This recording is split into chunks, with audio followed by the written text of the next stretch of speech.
हसनपुर लोहारी नया बास बाजार हसनपुर लोहारी में आयोजित श्रीमद् भागवत सप्ताह अमर कथा के दूसरे दिन कथा मनोरथी भक्तों ने भागवत व कथा व्यास को तिलक टीका लगाकर व पुष्पमाला पहनाकर आशीर्वाद लिए।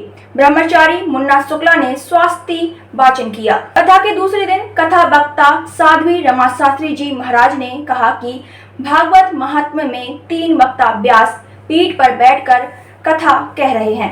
एक नैमिषारण गोमती नदी के तट में रोमहर्षण ऋषि के पुत्र श्री सूत जी महाराज सौनकादि 88,000 ऋषि मुनियों को कथा श्रवण करा रहे हैं। दूसरा, तुंगभद्रा नदी के तट में महात्मा गोकर्ण जी महाराज धुंधकारी के उद्धार के लिए भागवत कथा श्रवण करा रहे हैं। और तीसरा, मां गंगा के तट हरिद्वार में ब्रह्मा जी के मानस पुत्र सनक नंदन सनातन देवर्षि नारद जी व ऋषि मुनियों को कथा श्रवण करा रहे हैं। साध्वी जी ने कहा कि भागवत ने में मुख्य वक्ता व्यास नंदन जी श्री सुखदेव मुनि हैं और श्रोता के रूप में हस्तिनापुर के कर्मयोगी राजा परीक्षित हैं। सुखदेव मुनि परम वितराग चलता फिरता ब्रह्मा ही हैं। जन्म लेते ही जंगल की तरफ चला गया था। वह 12 वर्ष जंगल में बैठकर निर्गुण ब्रह्मा का ध्यान चिंतन में लगा हुआ था। व्यास भगवान के शिष्यों द्वारा भागवत के 10वें स्कंद के 4 श्लोक को मंत्र गीतमयी गायन को सुना तो श्री सुखदेव जी को समाधि भंग हुई और भगवान श्री कृष्ण के सगुण स्वरूप की छवि से बड़ा प्रभावित हुए।